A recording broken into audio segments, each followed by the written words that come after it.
good morning, everybody. Welcome to Coast to Coast. Of course, I'm here. We got Pags, StatGuy, and of course, Jay still missing in action. So how you guys doing this morning? I'm a little beat up. I'm a little tired. I did elementary school first thing this morning, and it would be fine. It would have been a 45-minute ride, except for the fact that 95 is shut down in one spot going northbound because somebody wanted to tried to put a very big square through where a not so big square should have gone, and that bridge is getting repaired right now. Man, a lot of bridge problems. Yeah, exactly.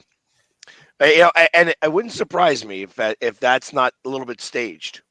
They're talking about the infrastructure. You know, there's no better way of doing that. Like if you got bridges that aren't hitting the budget, if you knock them down, all of a sudden they move right to the top. That's exactly correct. Except the bridge in Ridley Park, which now they just finally started working after 4 years on. Oh wow! So, yeah, I've got tons of bridge problems in my life.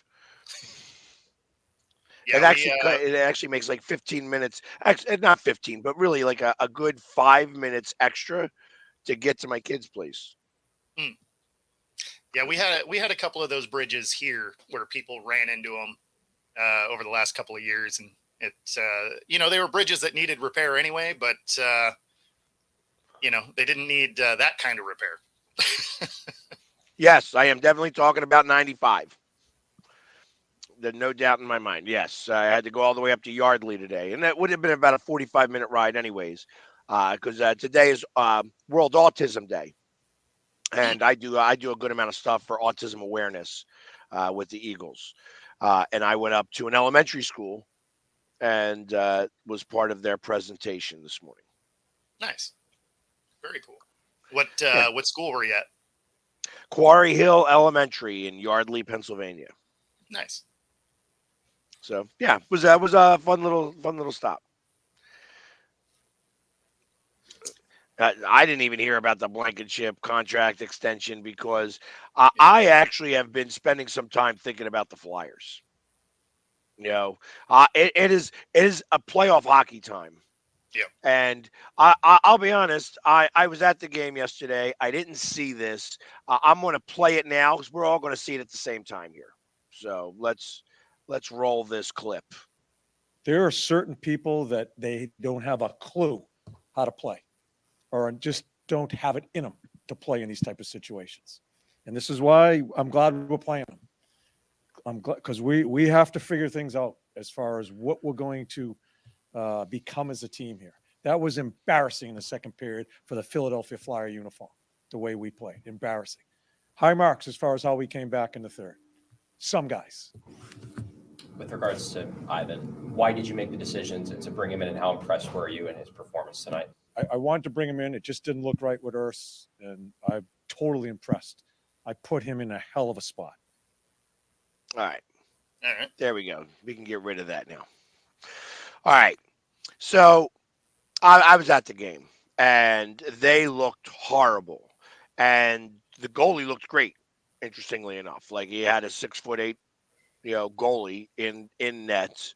And I'm like, okay, this is, he looked a lot better than I expected him to. That being said, he got peppered.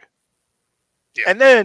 And then you fought all the way back. We were down a goal or 2 goals going into the third. We get the one back. We're just, they're getting shots on net, and what have you, but not go in. Finally get a goal in 9 seconds in. Overtime, winning the faceoff is the biggest deal. When you are in overtime, win the faceoff. Win the faceoff, and you got the puck for a good minute and a half. Mm-hmm. And they get the puck, and they get their guys on the ice, and they're just being very lackadaisical about everything. And I'm like, you guys are playing with this puck, and it's going to wind up going in the other net. And ultimately, they gave the puck away, and they scored the overtime goal. Now, I ain't really excited that they got the 1 point.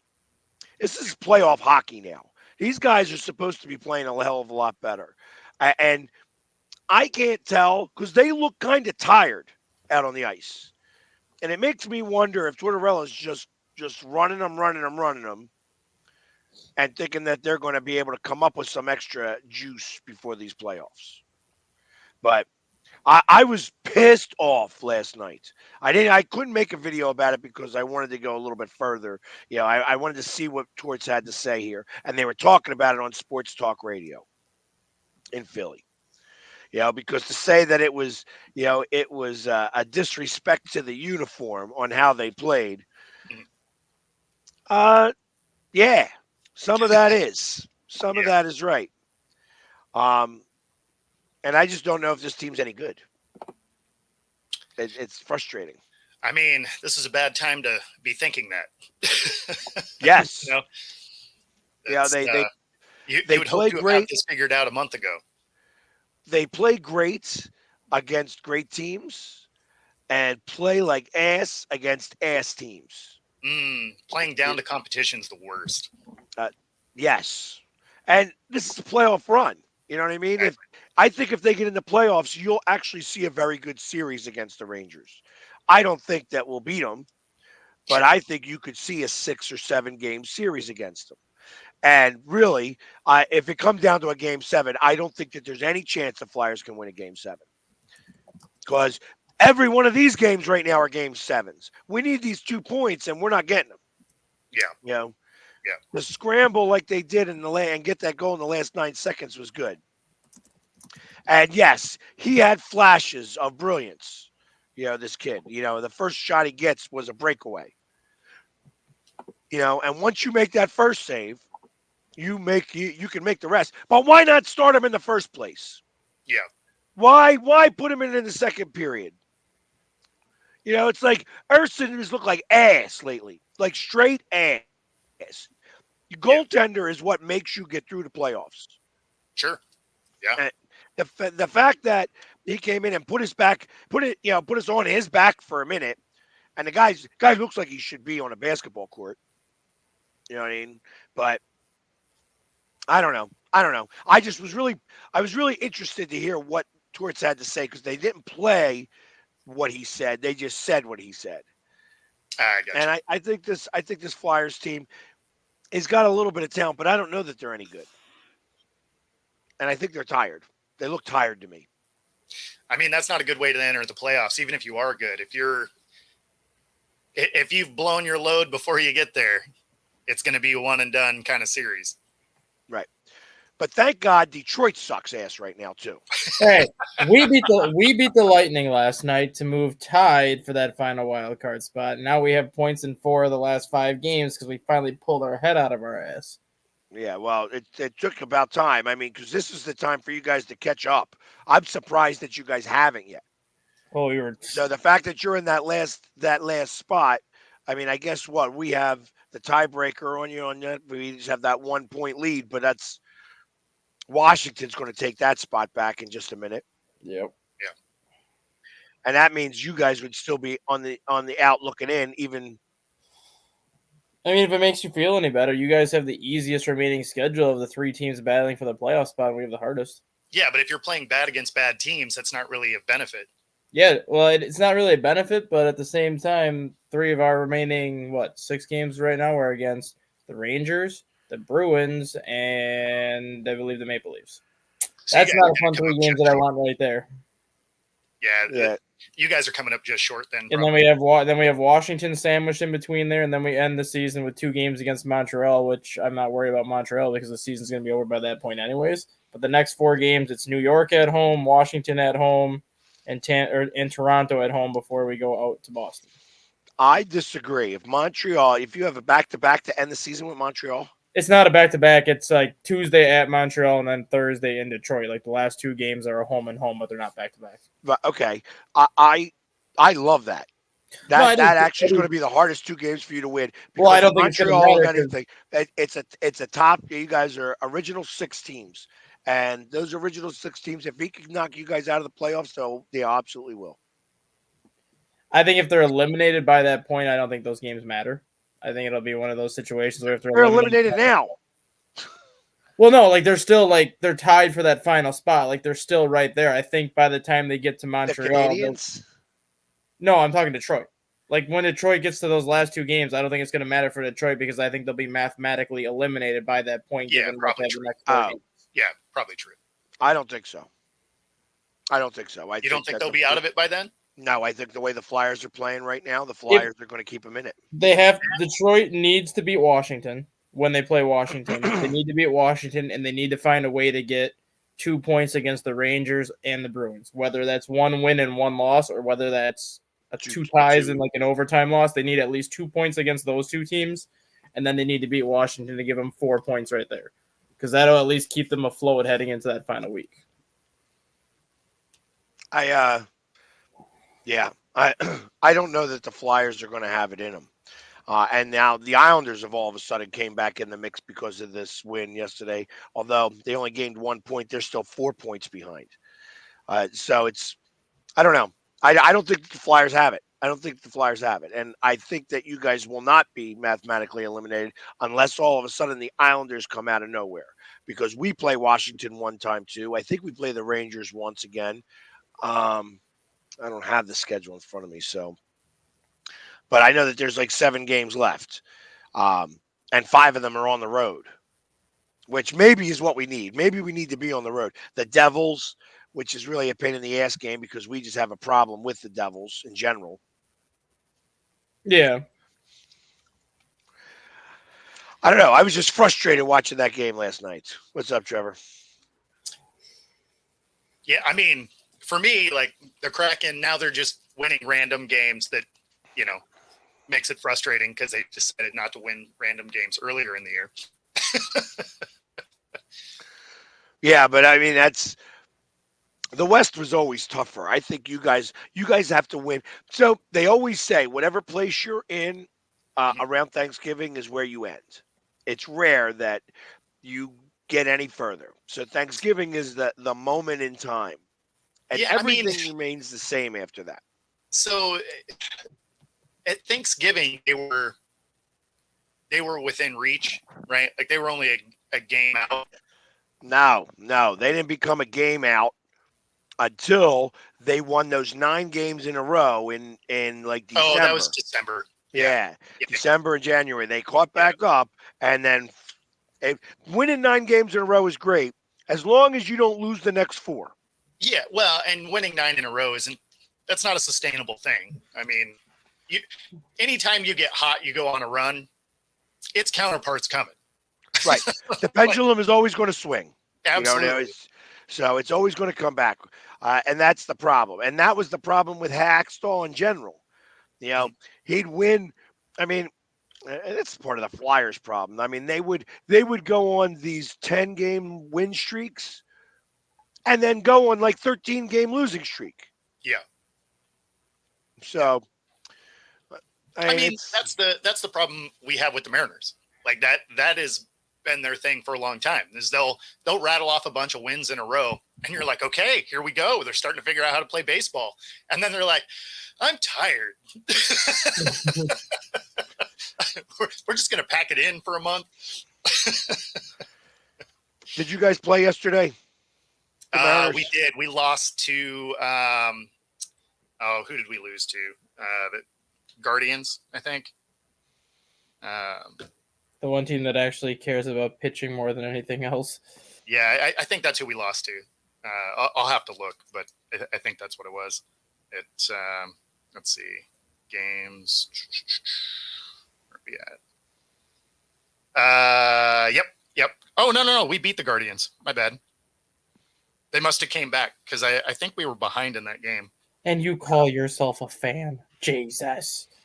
Well, see, the thing is I have been talking so much crap about Xfinity, Comcast, Viacom, whatever they want to change their name to. They still suck. They're coming out today to try and fix some of my stuff. So hopefully I'll actually get to watch some of these things. So but yeah, no, we ended up winning 5-4. So look at us with a 3-2 record at the moment. Woo! Yeah, tearing the cover off the ball. And this was brought to you by Comcast. Yeah, that's right. It's actually not brought to you by Comcast because I can't watch it because they're their TV box was bad out of the box. So yay! Yeah, we ended up winning our home opener yesterday, 5-0 in 41 degrees, pouring rain. Shota Imanaga made his major league debut yesterday and looked very good. So I was actually very happy to see that because I was nervous as hell to see what his major league debut would look like. Took a no-hitter into the 6th. Who was this? The Cubs Japanese pitcher they got over the in free agency, Shota Imanaga. Took a no-hitter into the 6th. They ended up going 6 innings, allowing 2 hits with 9 punch-outs. Nice. Shorty That's a good outing. Ikanawa. All 5'8" of them.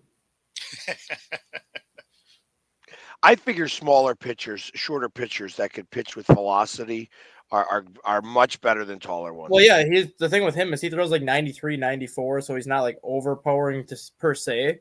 But because he's so short and he's got like such a weird arm angle, that 93 miles an hour looks like 98. So all these hitters are like super late on it because they don't expect it to get there at like 93 because he's so small. So that 93 mile an hour fastball is playing like a 98 mile an hour heater. Yeah, I mean, I don't know. Like I was always a big fan of Randy Johnson because he let go of the ball halfway to the plate. Well, yeah, and because he could pop his shoulder 2.5 inches out of socket to get an extra reach on it. You're right. That's like Chris Sale too. When Chris Sale was in his prime with the White Sox, how he could pop his shoulder out like 2 inches to get that extra spin on that slider.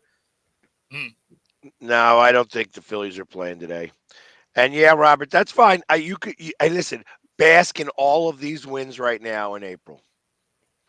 That'll change. I am not worried about it. You are not going to win a championship in March and April. So congratulations on your 3-2 start. You're second best in your division.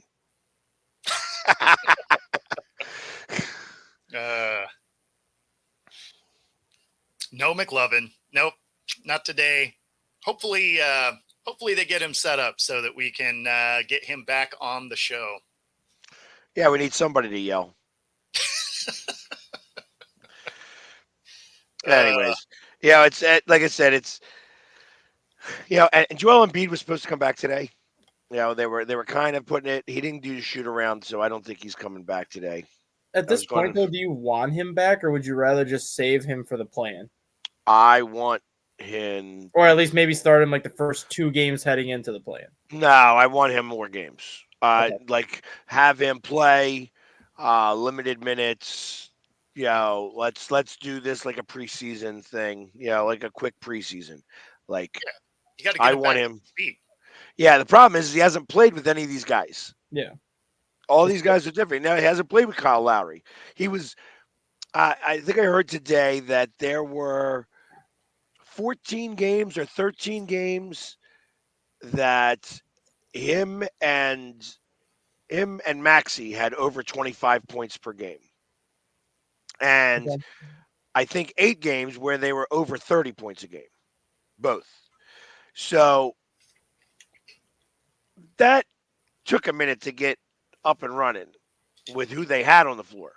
Now they got new people on the floor, and there's going to be more people that are going to get money. I think Buddy Hield played 2 games with them. You got what's it? Campaign. I think that's his name. Campaign. Yeah, Cameron Payne. Yeah. That's awesome. And then of course Kyle Lowry. Yeah. All of a sudden, these guys are going to want the ball a little bit. So it'll be interesting to kind of see how that all plays out. And I think you need a little bit of time to do that. So I would rather see him back sooner than later. But, obviously I want him healthy. Yeah. Because I don't want him to come back even a touch early if he goes back out again. Yeah. So. Yep. And I don't think that we have any chance we're going to have to play in. Like, we don't have a chance to get the 6th seed. We are 2 games behind both Miami and Indiana. So I don't think that there's going to be a chance. Well, I mean, you're coming out of the play-in anyway, so you'll at least make the actual playoff.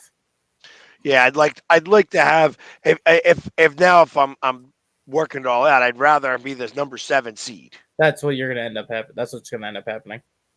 You guys will So- win. You guys will win that first game. You'll get the 7 seed. You'll play Milwaukee, I believe, and then whoever loses the game against you, whether it's Indiana or Miami, is going to come out of that other play-in and get the 8 seed. Right, but they would wind up playing. Chicago and Atlanta play the 9-10, so the winner of that will play the loser of the 7-8. Got you. No, I understand that. And then it would be Boston. But so they don't reseed though. No. So then so we would play. you'd play Milwaukee if you win. Right, and then we would wind up playing the winner of the 4-5 series. Nope, the winner of 3-6, which would be Cleveland or whoever's a 6 seed right now, Indiana. I like either one of those matchups. I think that we could beat either one of those teams. So that would mean that in the second round, Boston would play Milwaukee. Nope. If Boston's the 1 seed, they would play the 8 seed. If they win, they would get the 4-5 matchup, which would be the Knicks and whoever is the 5 seed, Orlando. So that doesn't make any sense then, because we're going to see Boston in the second round.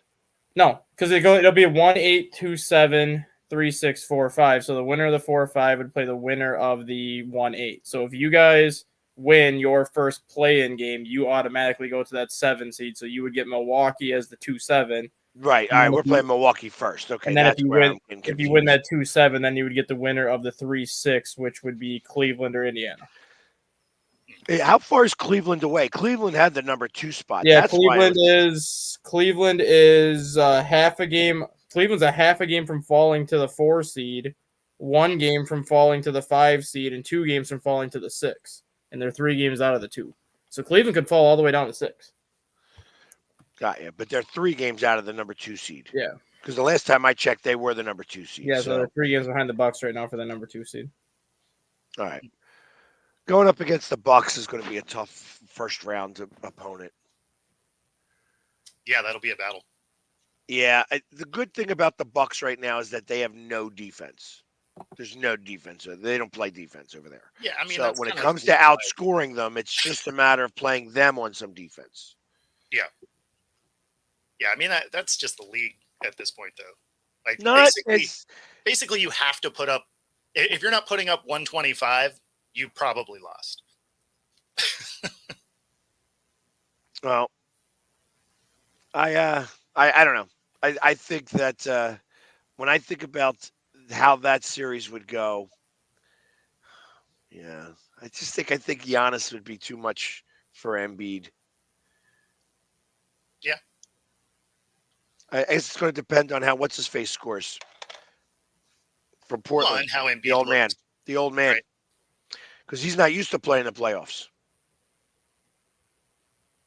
I don't remember Portland making the playoffs with him. Right? With who? Milwaukee. Damian Lillard. Portland made the Western Conference Finals with Dame Lillard. How long ago? 5 years. 2018, I think they made the Western Conference Finals. Right, so 6 years ago.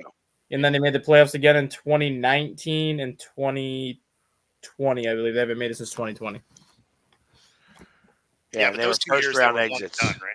They had like a 5-year run where they were always out of the first round, and then they made it to the Western Conference Finals. So they had a good 5-year run for a while, and then it was pretty much they would get in as like that 6 or 7 seed and have to get paired with Golden State right away in the first round. It was like, well, it was fun. Yeah. Yeah. So he's not used to playing all those games. That's what I'm getting at. Yeah, he's not used to playing that deep in the playoffs, that's for sure. True. So I kind of feel like that's going to make a big difference too. You know, is he if you put somebody on him, is he going to score? Really, you want him somewhere in the high 30s percentage. Mm-hmm. Yeah, if he's shooting in the mid 40s, you're done. Yeah, you want him in the high 30s, and it was because he's going to make some, obviously. Mm-hmm. And then you gotta play Giannis hard. Mm-hmm. Yeah, that's how I figure you'd beat this team. I don't know who else they even have that's even worth it. Because the only guy that I knew of on that team was Drew Holiday, and he was the guy who played defense on that team, and he plays now for the Celtics, does he not? Yep. They do have Bobby Portis, so Bobby Portis actually plays pretty well. What's he, a guard? Portis is a power forward. He's the guy that comes in for Giannis when they like to go small ball. Yeah, but he's coming in for Giannis. No, he plays with Giannis. Giannis moves to the 5, and Portis goes to the 4 when they go small ball. Okay. And he gives you about 16 and 8 off the bench typically. That's solid. Not bad. Yeah, No, he's good. And then they have Brooke Lopez, who's still giving you 17 and 8, 17 and 9. All right. That's why we have StatGuy here Yeah, exactly. to tell us all the things that we don't know about. How about, you know what? I guess I should mention this.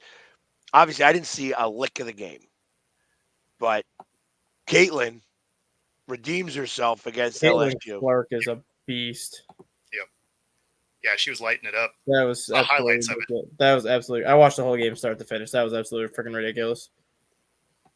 41 points against LSU, and they were. I heard that they were struggling at the beginning of the second half. Yeah, it was an easy 41 points too. That's the scary part.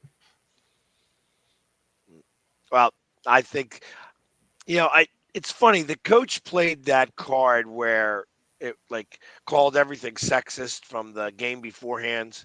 How it was made that UCLA was like it was good versus evil thing, and I'm like, what are you doing? Like, what is the point of any of this? I feel like all of a sudden you're creating a drama that shouldn't be there. Mm-hmm. Yeah. And I feel like it was. I feel like that actually. All right, that's got us. It's just that didn't have their minds on the game. They were too busy thinking about that. Don't play the victim when you just won. Yeah. You know what I mean? That's. Hey, listen. I guess the evil empire won. That's what I would have said. I would have not. It was like so. And listen, and I understand that this is a time where they're talking about feminism and stuff like this, and it's a big part of this. So I can appreciate where it was coming from, but I think it shouldn't have happened right then and there. I think that this is something that happens after your run. You make light of it and you move on. Yeah. Yeah. I mean, I can't stand Angel Reese, so I was happy to see her lose. But it's like everybody needs to heal. So I can't really stand that Courtney Vandersloot either. I don't know enough about the team. To be honest, all I know is the girl who did the ring thing. That's Angel Reese. Yeah, I figured that was her. And the coach. Yeah, the one that used to be at Baylor. The one who's just very flamboyant. Yeah, she used to be at Baylor. She was Brittany Griner's coach when she was at Baylor. Mm. Back when Baylor had that three titles in 4 years or whatever. Yeah. So she was she coached Brittany Griner, and then she stepped away for a year and then took the LSU job. Pat Summitt's gone, right? She's long gone. Yeah, I think she's dead too. Okay. Oh, that makes you extra gone, I guess. Yeah. I'm not sure. Don't quote me on that, but I think she died a couple of years ago, and Tennessee ended up just firing her replacement yesterday. And then the other guy was Gino, right? Gino's still there. So he's Connecticut. Yep, he's still there. I mean, Pat Summitt died in 2016. There you go. See, you were right. Yeah, so you have Dawn Staley, who's the coach of South Carolina. She's probably the second best active coach behind Gina Auriemma at UConn. And then obviously Kim Mulkey at the LSU, and then the Iowa coach, which I don't know her name, but. So is the Iowa coach good because of Caitlin Clark? Or is Caitlin Clark good because of the coaching? Other way around. The Iowa coach was always decent. She was always getting her team into like the NCAA tournament, but they were typically a 5-6 seed where they would get in as an at-large, but they were never like that conference powerhouse, never like a national title threat. once Caitlin Clark got there, they started to become that annual powerhouse. So once Caitlin Clark leaves after this year, it's going to be interesting to see what that Ira program looks like again. I mean, that's every good team though. When you have that player and they move on, like there's generally a dip. Like even for powerhouse schools, right? Like it does come to who's on the floor. Yeah. Well, I mean, unless you're Gino Auriemma or Coach K, back when Coach K was consistently always a stinking top 5 team for 25 years straight. Well, you know what? I mean, you could say a lot about that on the men's side too, especially with Villanova. With Jay Wright. Yeah, I mean, Jay Wright, the moment he disappeared, that team fell tremendously. Well, how much do you think that falls in the recruiting end? Well, see, I think that was the biggest thing with Villanova as opposed to Duke hiring John Shire, was because when Mike Krzyzewski brought John Shire on to be his assistant head coach, John Shire was the recruiting director the final 5 years that Coach K was there. So once Coach K left, John Shire basically just stepped into Coach K's role, but he was still doing the recruiting. When it came to Jay Wright, he didn't really have that guy that was in charge of recruiting. He was in charge of recruiting, and when Jay Wright left, his replacement had no idea how to recruit because Jay Wright never had that recruiting director behind him that you could have kept on the staff or just bumped him up to the head coach and kind of trickled everything down. Yeah. So that was Jay Wright's fault. More so the university too, because the university didn't bring anybody in that had like any. I mean, they had no expectation. They did not realize he was going to retire. No, so early. I mean, he said NIL, no way. Yep. Yeah, he's like I'm out. And like with John Shire right now at Duke, his top assistant is Kentucky's old assistant under John Calipari, and he was the recruiting director under John Calipari at Kentucky. So now Duke has basically 2 of the best recruiting directors from the past 10 years on their staff, one being Shire when he was with Coach K, and then the other one that was under Calipari. Well, if it's that simple, if it really becomes that simple, running into the guys who've done this and have gone on the road and have these relationships and, to be able to get, because ultimately all these schools want the top, of course, the top recruits. All the top recruits there's only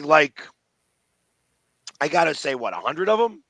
Technically there's the top 100, like for college football, it's always the top 350. But for basketball, it's always the top 100. But realistically, it's the top 50 that everybody fights. I was going to say maybe top 60 at most. Yeah. Because this is exactly like, I got to assume this is exactly like it is in college basketball. You know what I mean? It's like, that's why they only have 2 rounds of the draft. Mm-hmm. Because none of these guys are good enough to play. You're not going to keep 25 guys on your bench. Well, the problem now with the one and done is, when it comes to Duke, this is the only thing I don't like about Duke now that I used to, because when Coach K was winning his first 4 national championships, most of his teams that he won with were very senior and junior heavy that had the experience. And then his last national title in 2015 came when he had Jahlil Okafor, Justice Winslow, Tyus Jones, and like that really good freshman group. So you have all this one and done now where every year Duke and a lot of these teams, Kentucky, Kansas, has to basically recycle their entire roster because they're bringing in 5, 6, 7 freshmen, and 4 of them are leaving for the draft after 1 year. But when you have a team of 7 freshmen, a lot of these freshmen are good enough to play, but if you have 7 of the top 50 players on your team, 3 of them are not going to see minutes because they're not as good as some of the other ones you brought in. So what's the point of adding so many freshmen when you know damn well that good portion of them are going to leave anyways? The way that I would go now in college basketball is, yes, I would obviously go for like a big 5-star freshman. Maybe try to get 2 5-star freshmen on your team, but hit the transfer portal hard and hit the graduate transfer portal hard, because look at North Carolina State right now in the Final Four. 7 of the players on that roster are either grad transfers or transfer portal players that Kevin Keats brought in this year. And all 7 of them have at least 2 years of starting experience at the college level. So he doesn't really go after those 5-star freshmen. His new approach. No, he wants to win the championship. Yeah, and his you new can do approach that now with- is go after the transfer portal, go after experienced players that have been in the big games before. And I think that's ultimately what college basketball needs to do now, as opposed to focusing on all these high-priced freshmen. Yes, it's good to have a couple of them, but do what the NCAA football does. Go for the transfer portal. Find guys that have experience that you think would fit well with your program. especially since you don't have that many spots that you need to fill. Exactly. Because if you get like 1 or 2 5-star freshmen and you get 2 transfer portal players, that right there is a good roster. Especially if You could probably get away with 1 5-star. Really, you could almost probably get away with even 2 4-star. Yeah. I mean, that's really what it comes down to. That you don't need somebody so great. That you could do it with somebody who's really good. And guys that have the experience, because ultimately experience is going to win in a lot of these circumstances. Mm-hmm. And now that they have the NIL and the graduate transfer portal, which all right, now it's like we can play for 7 years. You're going to have career college players. Because I mean, look at the Final Four this year. UConn won the national championship last year. A large portion of that roster is back, so they have the experience. Alabama has, I believe, 6 seniors on this year's roster. They're in the Final Four. NC State brought in all those grad transfers and all those transfer portal players that have multiple years of experience. They're in the Final Four. And then you have Purdue with Zach Edey and that group of seniors. This is like the first time in a long time where all these teams in the Final Four are not one-and-done type of teams. These are teams that have built a roster that has been sustainable the last 3-4 years. Yep. I like it. Yeah. Because it will. I prefer it. Exactly. Because it shows that the problem is that whoever's going to go after the money is going to go after the money. Yep. That's ultimately what's going to happen. But now, I mean, the problem is that you're going to have career college players. Which I don't necessarily mind it either, because so I'd rather as have long as that. so let me ask this question: if they're always in college, Mm-hmm. are they always eligible for the draft, or do they have to declare themselves eligible for the draft? If they do not declare, they have to declare themselves for the draft. So if you're a one-and-done freshman, you're going to be in college for 1 year. Right. I think it was Zion Williamson. It could have been R.J. Barrett, one of the two. I just know it was on Duke the year that they had both of them. One of them, the first day they went to college, I believe it was Zion. The first day that he went to college, he declared for the draft. He said, "I'm literally here for 1 year because I have to be." He didn't want to go to college. He had no choice. So he's like, "I'm literally here for 1 year. I'm here to play with the best college basketball coach of all time just to get the experience that I'm going." Yeah, but if you don't get drafted, you can still go back to college though. As long as you don't hire an agent. If you hire an agent, you're screwed. Oh, okay. Why? Interesting.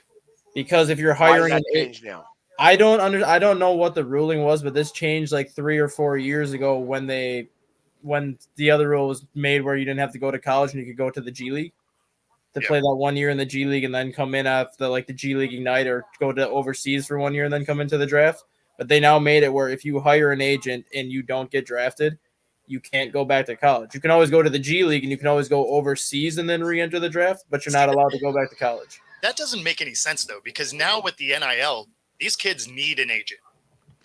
Yeah, they need the agent, but I think the main reason was because when you're hiring an agent, this agent is getting you to talk to pro teams. He's getting you to talk to a lot of these pro coaches where theoretically, if you don't like the situation you're going into, you can be like, I don't want to be drafted because I don't like any of these teams that are going to have a shot to get at me. And that's kind of why college basketball is like, we don't want to really give these players the opportunity to dictate the system. We want them to be drafted, yes, but we don't want them to be like, I mean, it's I the don't NBA, like this the team. players run it anyway. I know. It's like, I don't like this team. I don't like this team. I don't like this team. No, I feel like going back to college, but thanks for getting me all these private workouts with these coaches and the teams in the process just to know like what they're about. Once they make it to the NBA, they're like, oh, I just signed this 5-year deal, but I'm going to force my way off the team anyway. So, I mean, I don't see how it matters at this point. I don't either, but the NBA is the NBA. I mean, for sure. Well, really, that's on the NCAA, but and that's the problem. The players are running the asylum. Yep. Yeah, I mean, I don't know. I feel like these kids need an agent, because they need help managing money, especially at the age that they are now, right? They're 18 to 21. Like, if you gave me a pocket full of cash at 18 to 21, I would have done all kinds of dumb stuff. Because even without all that money, I Like did what? What kind of dumb stuff would you have done? well, I'm not gonna talk about that because this is live on the air and recorded. I was lucky enough to be old enough that there wasn't cameras when I was doing dumb stuff. Yeah, that day is gone. Yep. Big Brother is everywhere. Yeah, absolutely. Absolutely. And so is TMZ. Exactly. And if somehow all of them miss it, everyone else standing around has their camera out. So. Right. Exactly. That's what I'm saying. TMZ is everywhere because everybody's got it. Yep. So there's an app that will send you someplace. It's like if you get there and it's like, hey, are you close to this? Go over and film it and you get paid $60. Yeah. I used to do that type of stuff. But then they start sending me stuff like 2 hours away. I'm like, no, I'm not going to go drive 2 hours away for $60. Not worth it. Yeah, you shut your face there, Rob. Because although there's not video, some of these people were there for it. So yeah, shut it down. Just no. There you go. And yeah, I mean, I would have bought more fast cars, I guess. Yeah, no more. There we go. All right, no MB tonight. Oh, damn. Yeah, I was hoping he would come in tonight. That might change the way whether I go to this game or not. Who are you playing tonight? Thunder. Oh yeah, you could definitely use them too against the Thunder. Yeah. Not saying you can't beat the Thunder, but that'd be a nice game to get him back. Well, I'm sure he wouldn't play a lot, and I got to imagine this is what's going into that thought process. It's like you don't want him back in there. When he gets in there, you want him in there for like 30 minutes, 25 to 30 minutes. Like maybe a little less, probably more like 24 minutes. Or you definitely have him on a pitch count coming back. Or just match him up with Chet Holmgren. Whenever Chet Holmgren's on the floor, then put Embiid on him, and when Chet Holmgren goes off, then take Embiid off. Maybe. Yeah. But obviously, they're not going to do that today. He is out. Is still listed as out. I thought it was going to change. This was done an hour ago. It might still change, but I doubt it. He wasn't in the shoot around today. So, and it looks like that the Phillies are going to be rained out. Don't rely on me on that, but it's still raining pretty good here. Yeah. Yeah. It's true, Rob. The Sonics drafted Durant. They did. And then they moved. Yeah, I think he played, 1 year in Seattle before they moved? Okay. So at least he was in Seattle. Yep. Your last good player. Say he's one of those guys that you kind of remember. It's like, who was one of the last Sonics to ever play in the league? He's going to be. Yeah. That whole team was good, though. You had Ray Allen, you had Kevin Durant, you had Nick Collison, you had Rasheed Lewis, you had Russell Westbrook came the year after they left Seattle. Like, that whole team would have been good. Oh, yeah. I mean, it was a good team. They just didn't do anything in the playoffs, right? Like, they were a great regular season team, but chemistry just didn't seem to work postseason. And it didn't help that they had a lot of young pieces, too, like Nick Collison, no playoff experience, Durant, no playoff experience. Yep. Lewis only had 1 year, really, of playoff experience. Now, don't get me wrong. They took our team, so watching them crash and burn, I enjoyed. Like, you wanted them to flame out hard. So all of their playoff struggles, if you're from the Northwest, you're like, yeah, good. And were they originally the New Orleans? They were going back and forth from New Orleans and OKC at that time? No, the Pelicans were just a different team. Pelicans were the Charlotte Hornets. The Charlotte Hornets relocated to New Orleans, and then the Charlotte Bobcats came back to Charlotte. But there was a year where Oklahoma City and New Orleans shared a team. I believe that is true. Really? I'm going to look that up. I don't remember that. I definitely don't remember this. That'd be a fun piece of trivia because, I didn't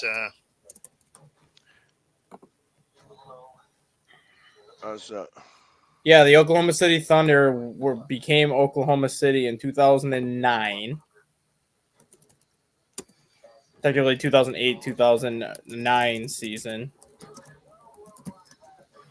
And then the New Orleans Pelicans were the New Orleans Hornets from... So 2005 to 2007, they were called the New Orleans Oklahoma City Hornets. Aha. See, I knew that there was something. There's a lot going on there. So 2002 to 2005, when they first left Charlotte, they were just the New Orleans Hornets. Then they lost their arena deal in 2005 and were forced to play half of their games in Oklahoma City, which is why they had the New Orleans Oklahoma City name linked to them. And then when they became the Hornets again in 2007 to 2013, Oklahoma City saw how much people love basketball in Oklahoma City, which is what brought Seattle to Oklahoma City. Okay.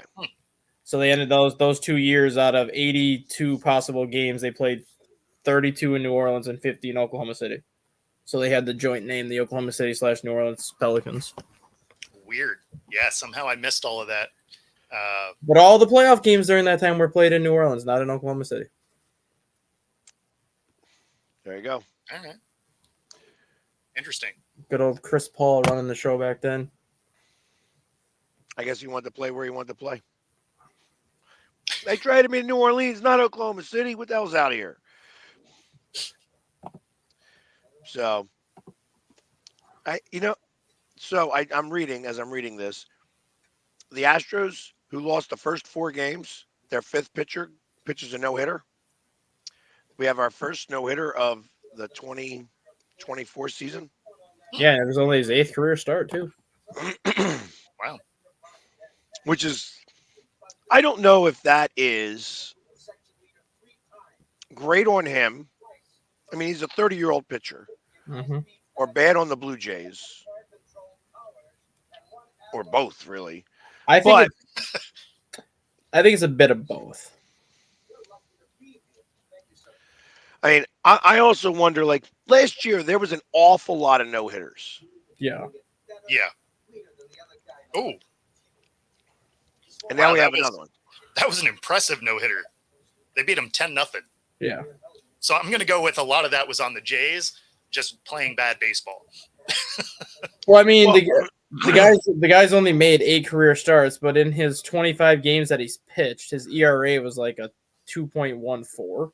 So it's not like he was terrible coming out of relief, but I think that's why it was more so a little bit of both. It's more so good on him because there's not a ton of film on him as a starter. He pitches a lot differently when he came in relief as he does as a starter. When he was a reliever, he was a 2-pitch mix guy. Now he's a 3 to a 4-pitch mix guy. So there's a lot of his secondary pitches he wasn't showcasing off in the bullpen. But then you also got to blame the Blue Jays on it. Like, all right, he's had 8 career starts. Let's focus on his secondary offerings instead of worrying about the first 2 that we've seen before. Well, 105 pitches, struck out 7. Yeah. Gave up 3 fly ball outs. That sinker changeup combo was working yesterday. Hey, Robert, you can suck it up all you want. Suck it up all you want, Robert. I mean, you got to feel good about it early in the year because you know it's probably not going to be sustained.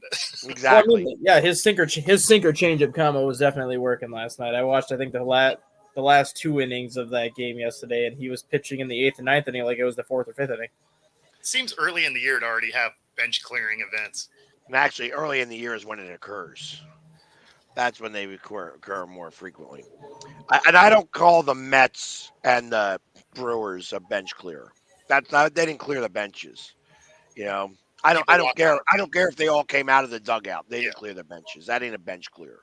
Mm-hmm. You know, in fact, neither one of them were bench clearings. Just because they come all out of the dugout, I'm like, hey, I'm angry. I'm gonna punch you in the face. You got me off my seat, and I'm gonna come back here and stand behind the 5 other people that came out of the dugout too.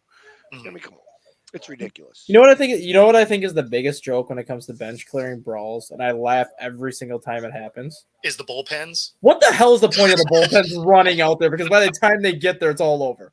Like you have 15 people just jogging up. I didn't get my running in before games. So here we go. You just want to feel like part of the team, right? Well, no. See, what they should do is both of those dugouts should run and meet in the outfield. Like Or if that's they where would they crawl should out go. If they there. really want to make it exciting, just have the bullpens go at it in the outfield. That would Yeah, be exactly. hilarious. That's what I'm saying. You Right just behind the they wall, all just hop meet in the over outfield the instead of little divider and like, all right, I'm hopping in your pen now. Let's go.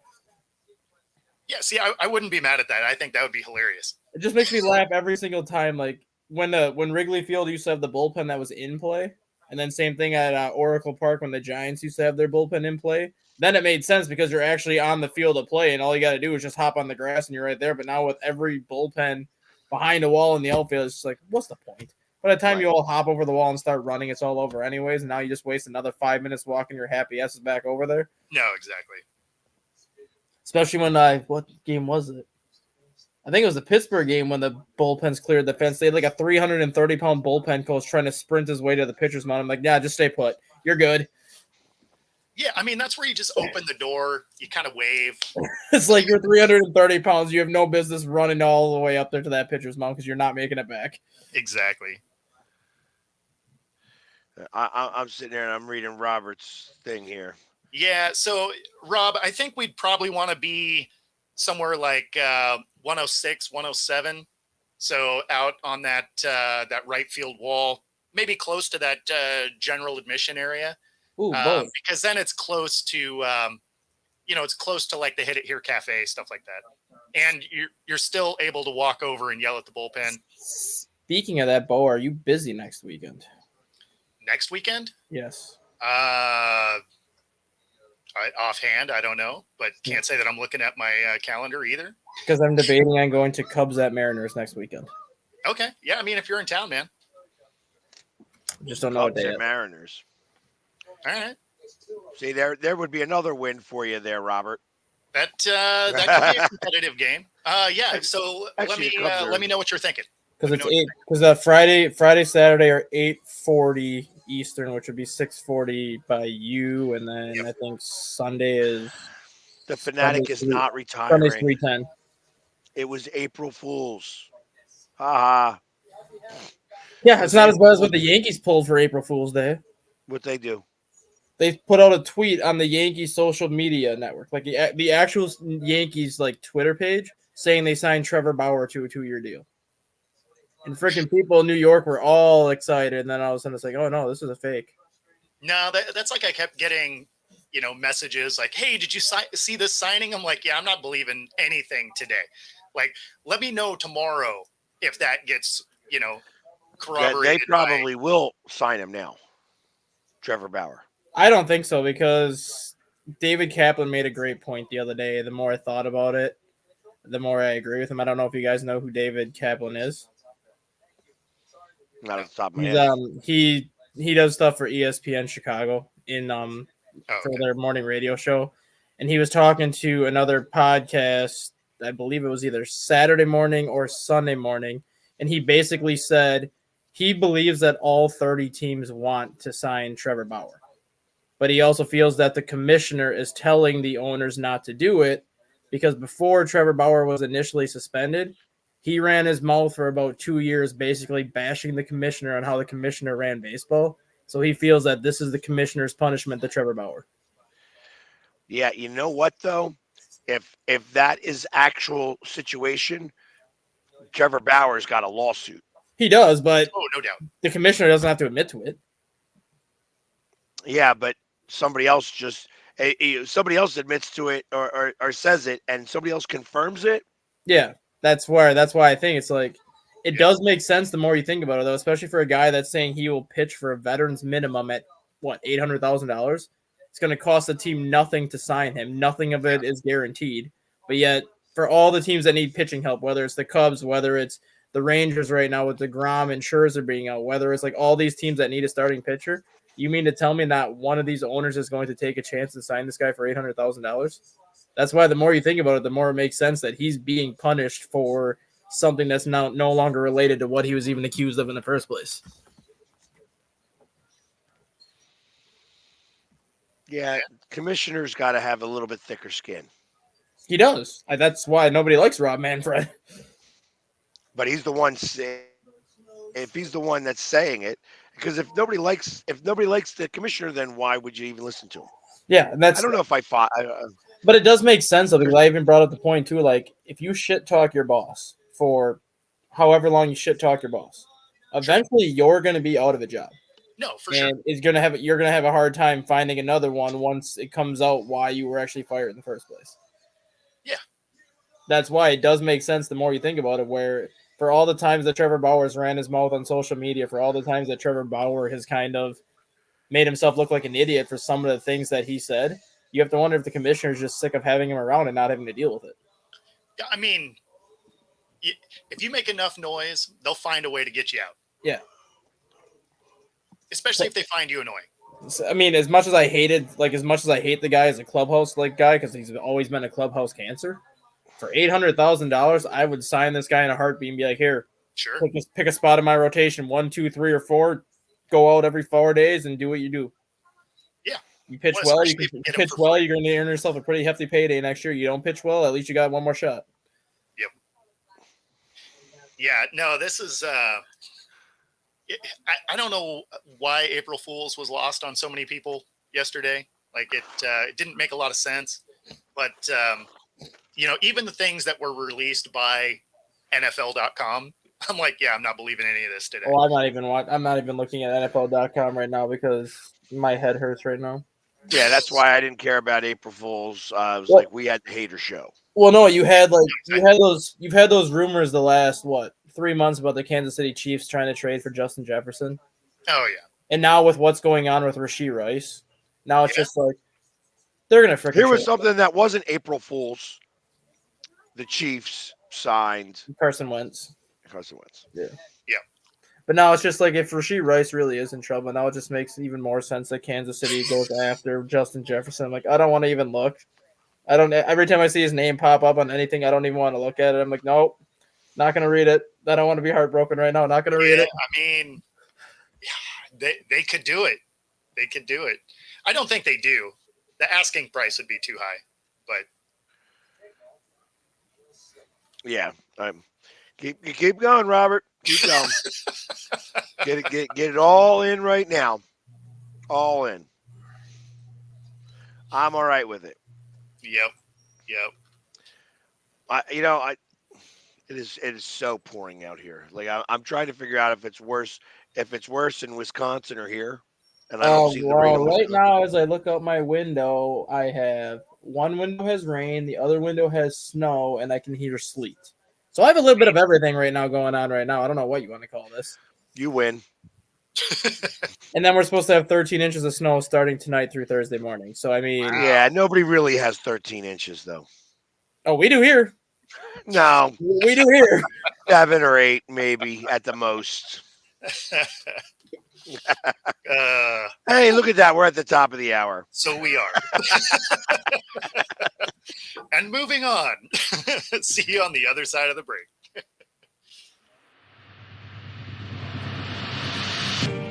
This is Reggie Jones, owner and founder of Air Sports Academy.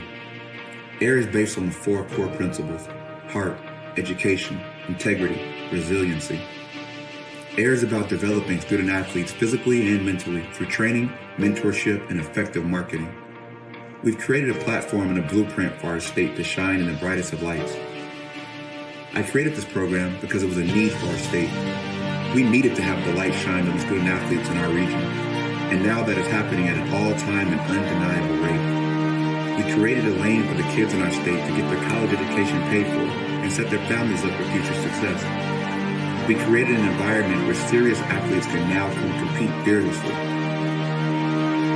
We've achieved this through our variety of elite programs. Our 6-month off-season program, where first-year starters or seasoned vets can all come develop. Our 5-on-5 program, which is all about our line. Our youth tackle program, which is the first and only youth tackle team from the state of Washington to ever win a major national championship. Our 7-on-7 program, which is ranked top 10 in the country every year. Our high school 11-on-11 club tackle program, which creates a unique and much-needed opportunity for our kids. Our college prep program, which allows our graduates to come back from college and prepare for their upcoming season. Our track and field program, which creates an opportunity for our young air boys and air girls to continue to get talented. When you're a national program, you receive national respect, which is why when you look at recruiting boards and top player lists from around the country, you'll always find players from air on those lists. Which is why college coaches from some of the most prestigious schools around the country come into our facility to recruit our players. The Penn State, Alabama, Oregon, Stanford, Florida State, the list goes on. Our players are being recruited, offered, and committing to some of the top schools in the nation. The experience our players and families receive is second to none. We offer a competitive brand of sports at Air. We are the ball. And with that comes great responsibility. Heavy is the head that wears the crown. This is Air. See, and thanks a lot, Ken. We appreciate you.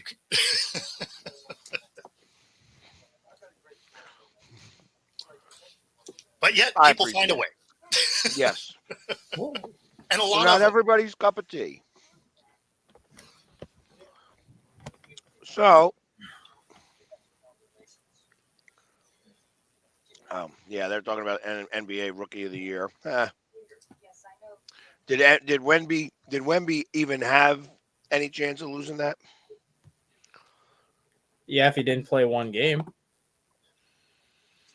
The moment he stepped on the court for that first game, he saw what he could do. He could clinch Rookie of the Year. Yeah, no doubt. Why do you think Chet Holmgren didn't get it last year? Because Chet Holmgren didn't play. Yeah.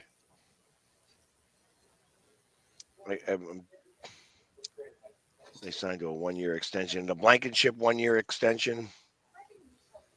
All right. You know what?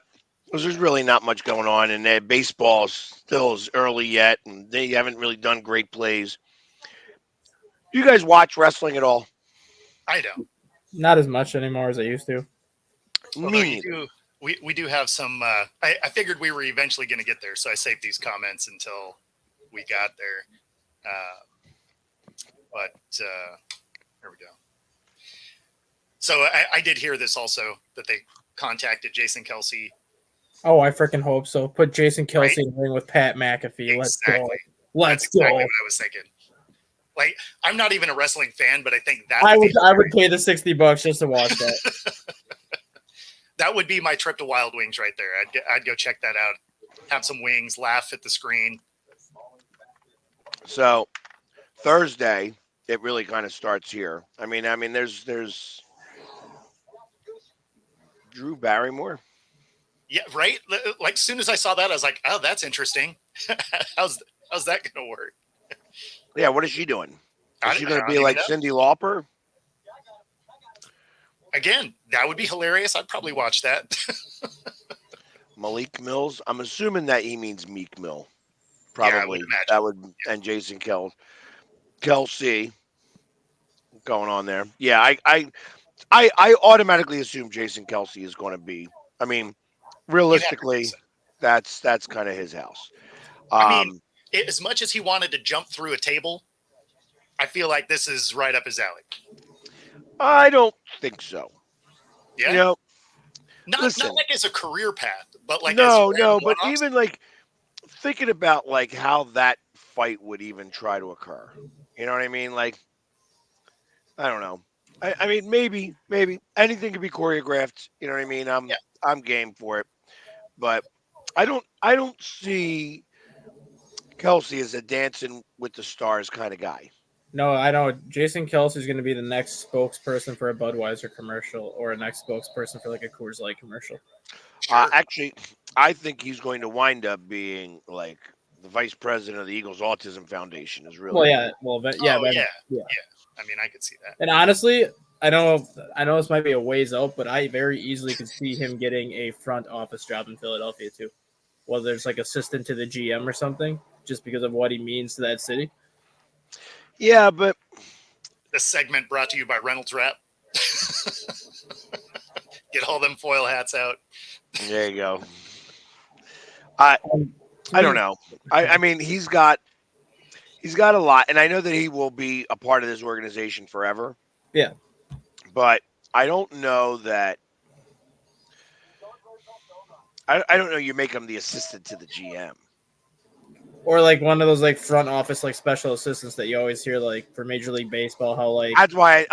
I think. I think he could be a like what vice. David Ross is with the Cubs right now. He's a special assistant to the GM, but he doesn't like actually have like a specific title. He just Yeah, works in the it's front like being office. an executive producer. Like Yeah. you're in the credits, but you don't actually do anything. Like I think Jason Kelsey will have like something like that in a couple of years where he'll be a special assistant to the GM where he'll be around the facility every day. He'll be doing a lot of behind the scenes stuff with the GM. He just won't have like an actual title. So Rob, I think he's done.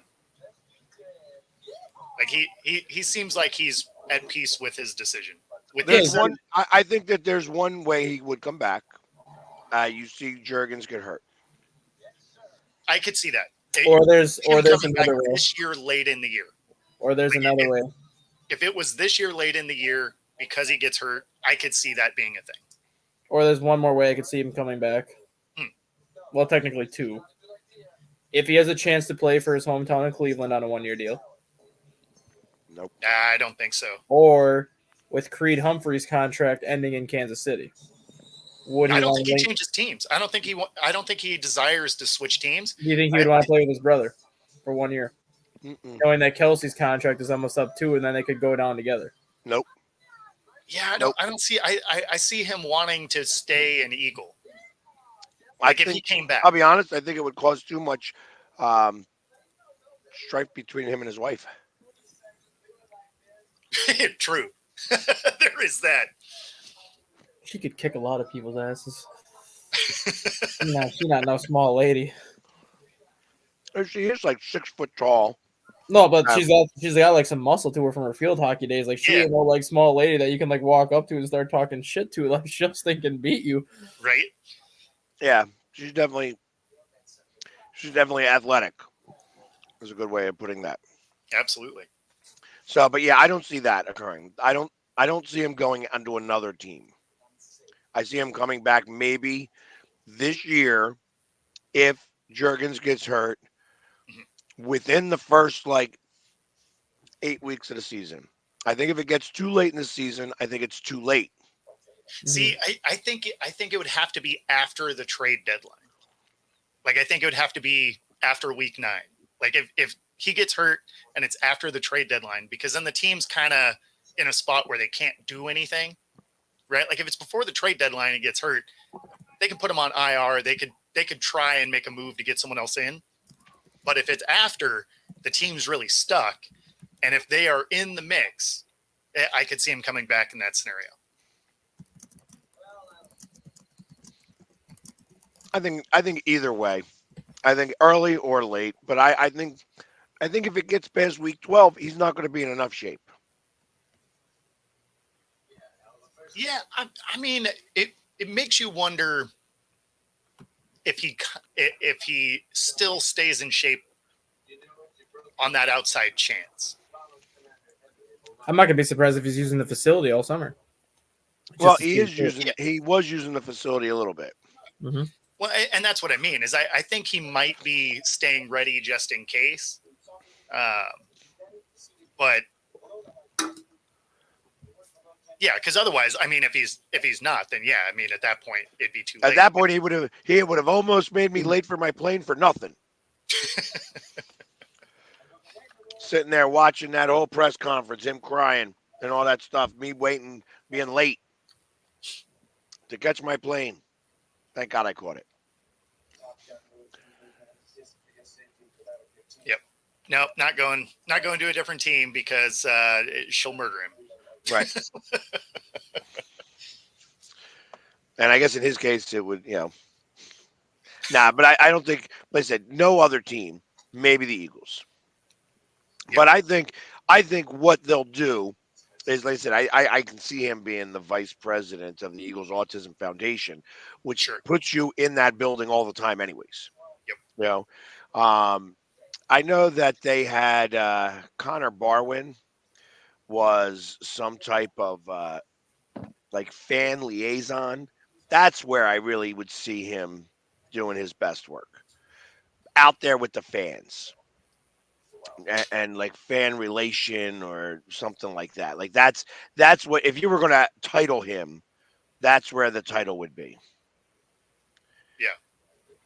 Yes, Yeah. I've seen that all over the place. And Yeah, so he has retained counsel. I don't know if he's turned himself in yet, but he has retained counsel. So we'll see what happens. It's funny. Speaking of this situation, Did we not learn anything from Henry Ruggs? they don't learn anything ever based on what we watch. But it's funny because now people are trying to claim the race card because in some of the videos you can hear people like, "Oh, they probably stole these cars," right? And what's the first thing you would think if two, a supercar and a high-end sports car? Call it whatever. They probably stole the cars. It don't matter if it was black or white or whoever was in the car. Well, I mean, That's exactly right. They didn't. Because They even didn't steal. the- They didn't steal the cars because they said the Lamborghini was leased to Rashida.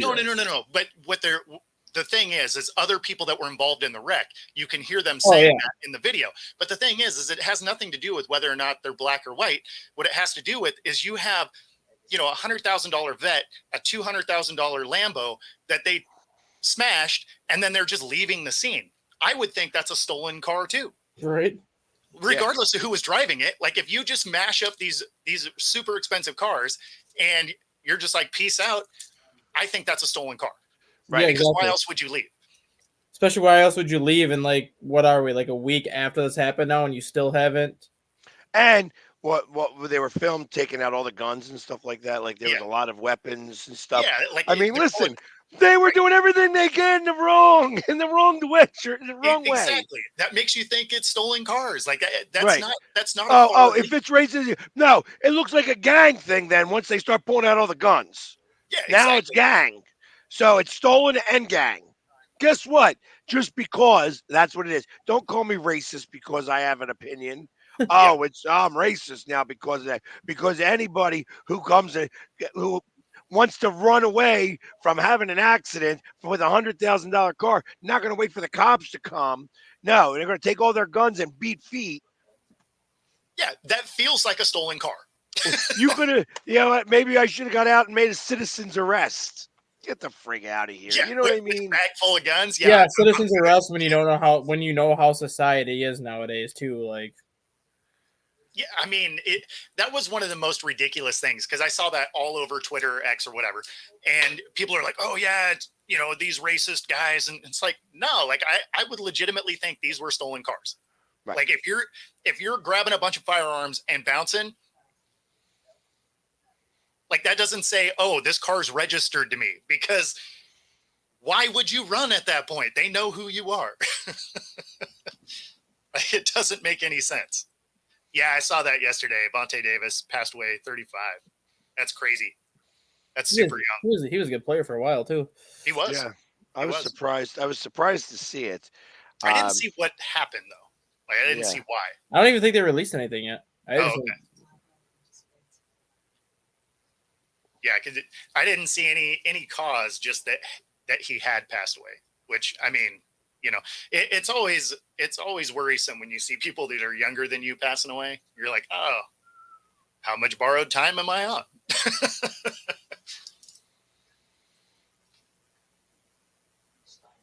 Got you. I did that. Would you do it on the track? What? Did you do that on a track?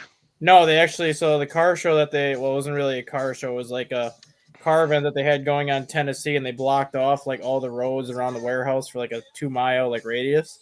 So if you paid $100, you got to drive the car for 10 minutes. I'm like, oh, a $1.9 million car. Here's your $100. I want to drive this thing and see what it does. For 10 minutes.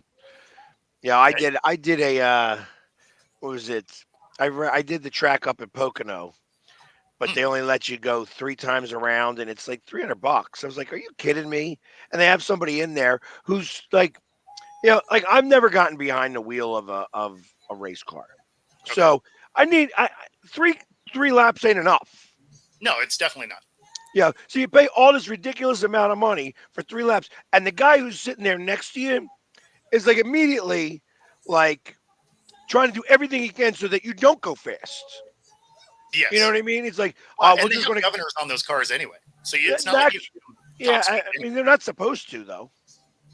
Yeah, they do though, because they usually like most of those where you like rent a stock car or something like that. Most of them top out at $1.60, $1.50, $1.60, right? They limit how much you can, and I would be disappointed by that because I've owned cars that could drive faster than that. Right. So it's just like I'd be really mad if I spent the money to go rent the track and the car and whatever, and then it had a governor on it where it's like, oh, okay, well, I mean, I've done that on the highway, like Right. that. I don't know, not worth the money at that point. But you let me go strap into a 200-mile-an-hour car, I'm in. Because that's a speed I haven't quite hit, not even on my motorcycle. I was a couple miles an hour short on that. So Me neither. yeah, I haven't driven 200 miles an hour. My fastest in a car, I was roughly 170, and my fastest on the bike was it was 190. I think I've gotten up to about 145. Yeah. Like one of those turbos. I had like a Chrysler Laser turbo. Oh, funny. Yeah, a little turbo four-banger. Absolutely. Yeah. They were kind of fun little cars, though. Yeah, it was. It was. I had it like when I just got into service, and I used to go back and forth from Orlando to Daytona. Sure. And you could get there. That's if you were doing it at night. I think it was I-4, straight down I-4 to get to I-95, and bam, you can get there quick. Because it was all open road, especially at 11 o'clock at night. Mm-hmm. So. Well, since we're talking about racing now, I might as well ask Bo this, since this will be up in his neck of the woods. Mm-hmm. So, what are your thoughts of NASCAR finally coming out to Washington? Like they keep talking about it. Like it's not. They've been talking about actually building a full-size track. Yeah. So, November 1st, 2021, they built the Circuit of the Northwest. Yeah. It is supposed to be finalized by the end of 2023, and the first NASCAR race is expected Memorial Day weekend 2025. And they're racing at which track? It's going to be a 2.34 mile 7-turn road course. Oh, they're doing. Aha! It sounded when you said circuit, that makes me think that they're turning right. Yep. So, okay. I mean that. That would be used cool. For NASCAR, IndyCar, the sports car series that comes to like the Florida and some of those places. So they'll be used probably 3 or 4 times a year. But NASCAR is going to have a race there Memorial Day weekend in 2025. Yeah, because I mean we've had the NASCAR K&N series here and the Wayland series here. So I mean it's not like that we haven't had racing, but yeah, I mean, if they're going to use one of the 2.5-mile tracks, that'll be fun. That'll be really cool. Does it say where the track is? Let me pull it back. Because I was going to say it's not in Seattle. That announcement, which is hilarious. No, I was going to say it's not in Seattle because they would probably. It said Bremerton, Washington. Oh, it is out in Bremerton. Oh, okay. Yep. Oh, interesting. All right. Yep. I just like that they got to turn right here. Yeah, I mean they have 232 acres is how big the facility is going to be. Okay, so they did finally get approved to build something. Yep, okay. And it's supposed to be completed by the end of 2023, and it's going to be used for other stuff non-racing related in 2024, with 2025 being the first year that racing is actually on that circuit. Awesome. Yeah, I mean they've been working on it for a decade, so and they kept running into problems. So that's really awesome. Don't they use a different type of asphalt for? It just depends on the track. There is going to be a unique feature though. Yeah, I thought Indy and NASCAR are two different types of roads that they ride on. Yeah, I mean, it just depends. It depends on the track because some of them, they'll be partial concrete, partial blacktop. Bristol's got dirt, like a dirt coating over the blacktop. Yep. So I mean, it really just depends on it. They don't have anything that they're required to have necessarily. And the track's supposed to have 2 special features. What's that? They got a jump. The first turn and the last turn, you're turning left, and not right. Well, I mean, they're usually Well, turning left. Or right, not left. Sorry, right, not left. So as you're going down that first turn, you turn right for your first turn, and then you're going to come back and turn left to go to the main part of the track, and then heading into that final turn before you get to the straight where you're going to go right again in like a way. Yeah, so I mean that would be like what Watkins Glen, I think is what. Yeah, Watkins Glen has it kind of in the middle, but this is going to be like the first part of the course, and then the last part of the course. You're going to have two opposite turns to start the race and basically to finish it. Okay. I can't wait till they put in the potholes, and they have to ride with the potholes. I mean, so the thing is it's in Washington, so the potholes will be here soon. Put a giant evergreen tree right in the middle of the starting line. You have to avoid it. Avoid it to win the race. Yep. And then, for the potholes, they'll just throw some gravel in it and be like, good enough. Or do what they do. That's exactly what I figure. Somebody there getting some, fix a patch fix. No, exactly. But they won't clean the hole at all. So as you go over it, it just rips it back out. Exactly. Exactly. See, that's racing at its finest. Yeah, they need more NASCAR tracks in the United States, so they need to at least get 10 more. I don't like that. I don't like how they go to Who's right now leading the NASCAR championship? Denny Hamlin. So you would. Denny Hamlin's won the last two races, the last 2 weekends. Plus, he's got like 3 other top 10 finishes. So Denny Hamlin's leading in points right now, which I'm happy for him. As much as I hate the man, I hate him as a driver because he drives very dirty. But he's in his 20th NASCAR season right now. He is top 5 all time in wins. He has the most wins among active drivers, and yet he does not have a NASCAR championship. So I'm actually pulling for him to actually get his first one this year. Okay. And he drives for Michael Jordan. So, I mean, at least he got a little bit more respect for him now because Michael Jordan owns his race car. Just another thing for Michael to bet on. I own some horses, own a NASCAR. How much money does it take to run a NASCAR? Like, to own that NASCAR and to put it on the track for a NASCAR race. Now, obviously, he's traveling around that entire circuit. Yeah. Yeah. You have to own the number. Yeah, you have to own the number. There's some ways to get numbers. So, I mean, there's various ways to get there, but a base car that's not set up, just like the base car is about $100K. Then you do all of your work to that car. So a race ready machine is, somewhere in the 250 to 500K to have a really competitive car. To run. How much of that?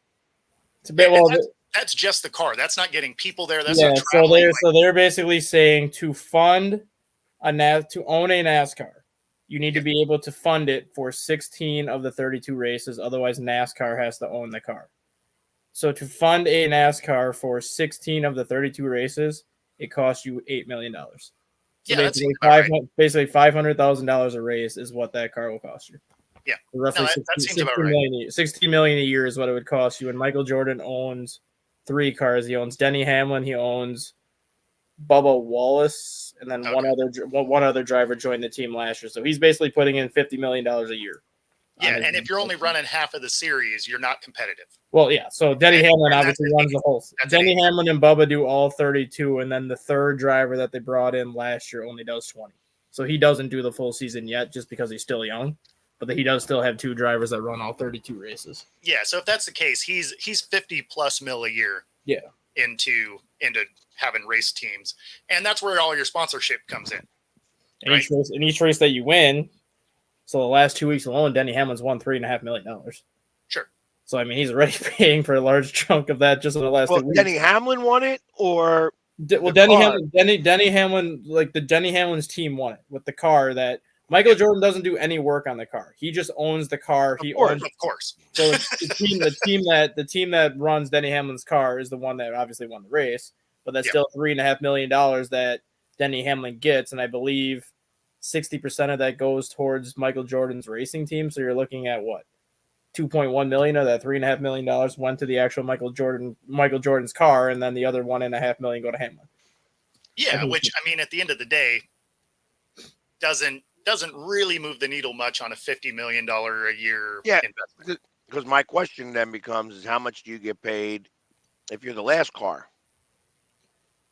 I mean, everybody gets points, everybody gets money, but it's not much. I think it's $100,000 if you take dead last. Yeah. Which basically, and if it costs you $500,000 a race, if you make $100,000, you basically lost money for the next month. Oh yeah. Because that $100,000, 60% of that goes to the racing team. So now you look at $40,000 going to the driver plus everybody else on that team. That driver's gonna be lucky to walk away with $7,000 in that race. Yeah, probably. Right. No, I understand all of that. What I don't know. I mean, I guess as I think about it, it costs $500,000 to enter this car into the race, is what you're saying. Yep. That's how much it costs to enter because that's well, parts, tires, inspection. They're buying those tires, right? Yep. And then that tire company pays them the advertising fee to put it on the car. No, because they use the same tire. So NASCAR has a contract with whatever tire company makes it is. So each team typically gets, I believe, 20 sets of tires per race. If it's a road course, you get up to 30. Each set of tires is $800 a set. So you're already looking at $16,000 just in tires. Then you have the engine, then you have the inspections. That's included in the price of the $500,000 you're paying.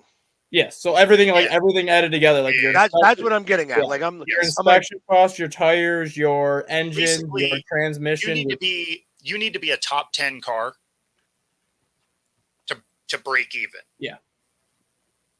Otherwise, you're probably losing money. For the most part, there's three big wigs when it comes to NASCAR. Hendricks Motorsports, they own 7 cars. Joe Gibbs Motorsports owns 3, right?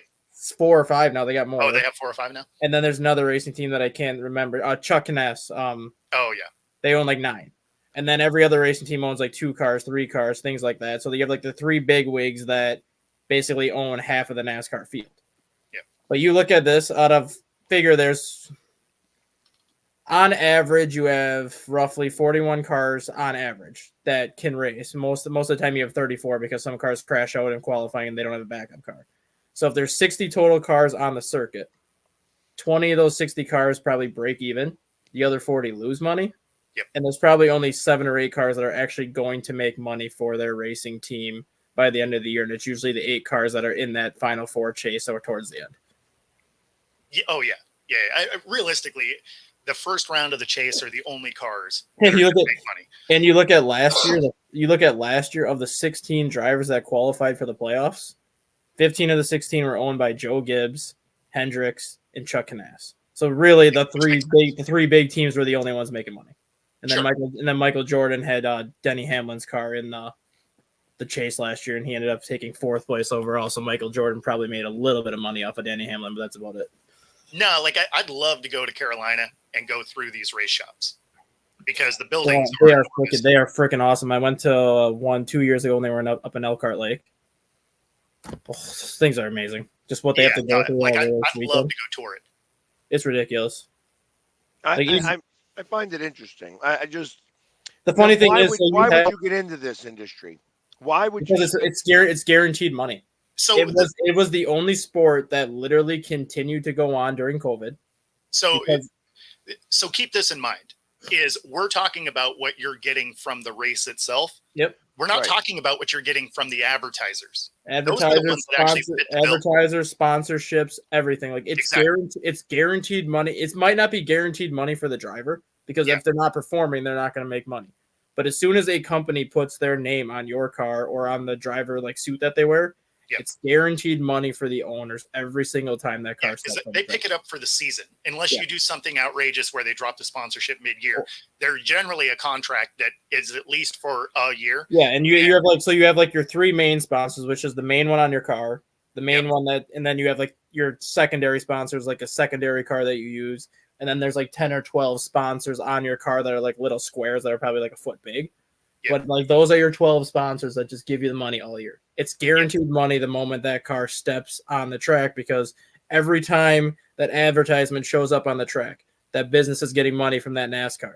The more money that business gets, the more money the sponsors are going to get that are going to go towards your racing team. And the thing that's funny is it doesn't necessarily matter if you're good or also incredibly bad, because you get a lot of screen time either way, right? So they either want a driver that's going to be up at the front battling, or they want somebody that is in the wreck all the time. Well, that's the funny thing. Like everyone wants to say, like the drivers that do the best are the ones that make the most money, which technically they're right, because the drivers that do the best make the most money for themselves. But the drivers that do the worst actually make more money for the team, because they're on camera more because of the accidents. They're on camera more because the do not finishes. They're on camera more because they're actually getting interviewed in the middle of a race as to why they got in this accident. So you're seeing their sponsorship on the screen more. Absolutely. Prime example of that was Danica Patrick. Yep. Right. Look how much money she made her racing team. Look how much money Danica Patrick is making now just because she was racing for 3 years and didn't do very well. Yeah, like she did okay in Indy, but she did not do great in Cup cars. I mean, she tore up Cup cars like a champ. But GoDaddy cashed in. GoDaddy made a killing off They of were her. always on the screen. Yep. So I mean, you don't necessarily have to be out there battling for first all the time. Like if you're getting caught up in bending up cars all the time, they're showing your car, they're showing the wreck repeatedly. I mean, there's all of these things that they actually end up getting more screen time. And you look at it now. Like I said, Michael Jordan owns 3 cars. Pitbull owns 2 cars. The rapper. Shaquille O'Neal owns a car. There's like 4 or 5 other athletes that own race cars now, where they're joined together and they own like a bunch of them together, because they're finally realizing that owning a NASCAR is guaranteed money. Yeah. The moment that car steps on the track with those sponsorships. Especially if you can get a competitive driver, like not out there necessarily winning, but if they can be in that top 10 from the racing itself, it'll pay for itself, which means your sponsorship is money ahead. Yep.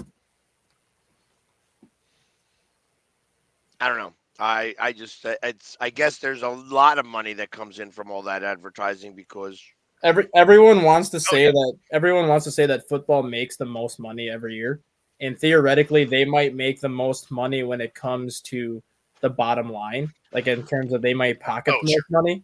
But NASCAR makes by far the most money of any sport, just because of the advertisements, the sponsorships, and everything that goes into it, the cost of the tires, the cost of the inspections, and everything that you need to do pre-race.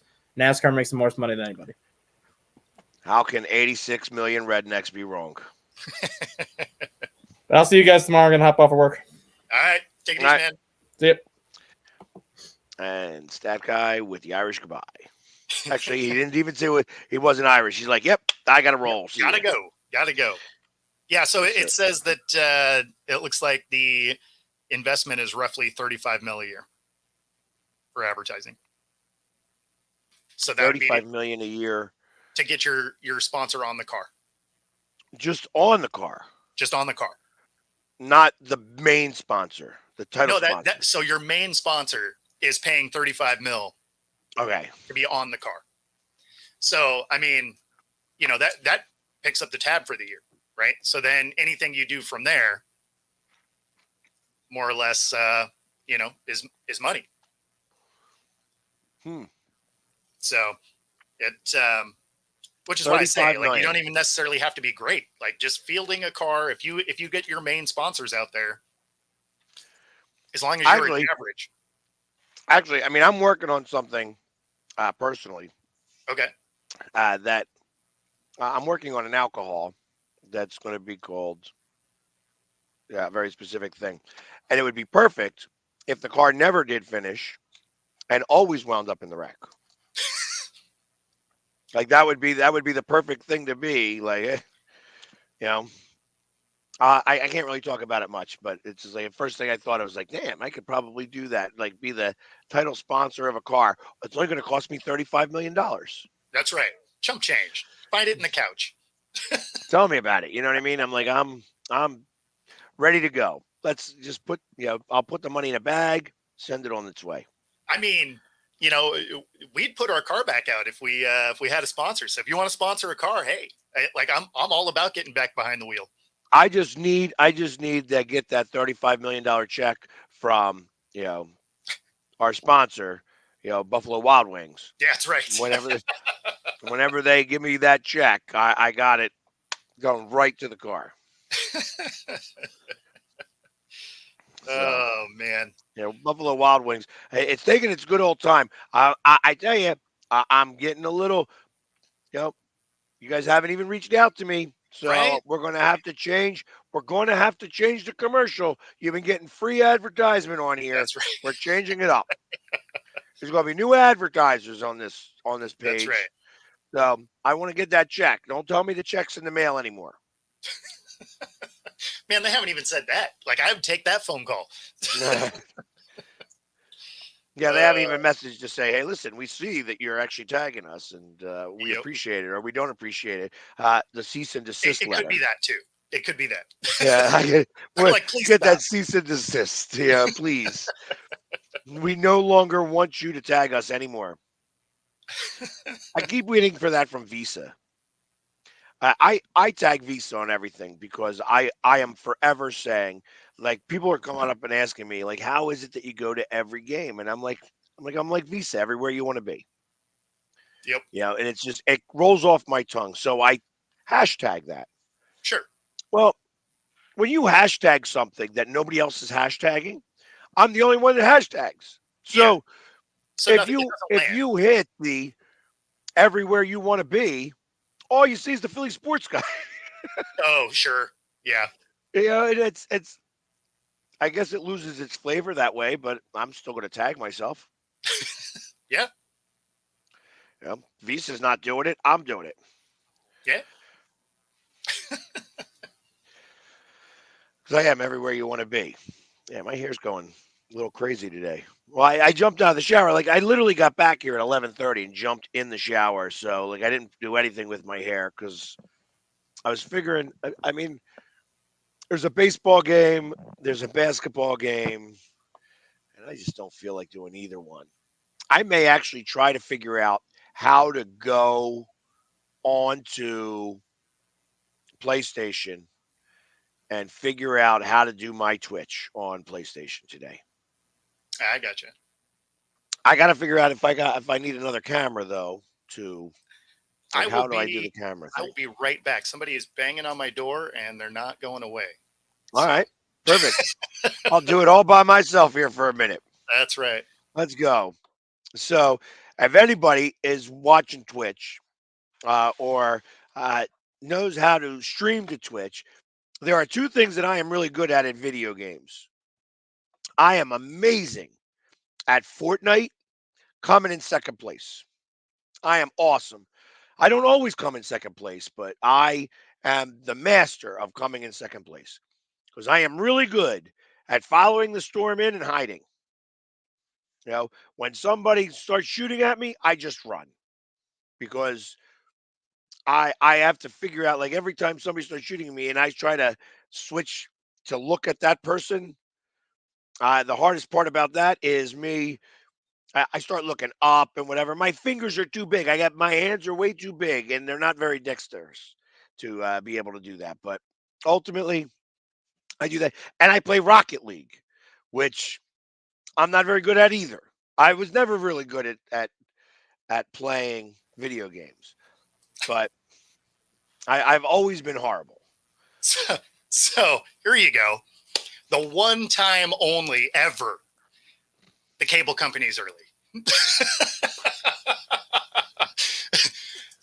I'm like, can you guys, I don't know, come back in 20 minutes? Like, you guys are early. Or no, let's call it. This is brought to you by Comcast fixing his stuff. Let's do it, Comcast. Fix it.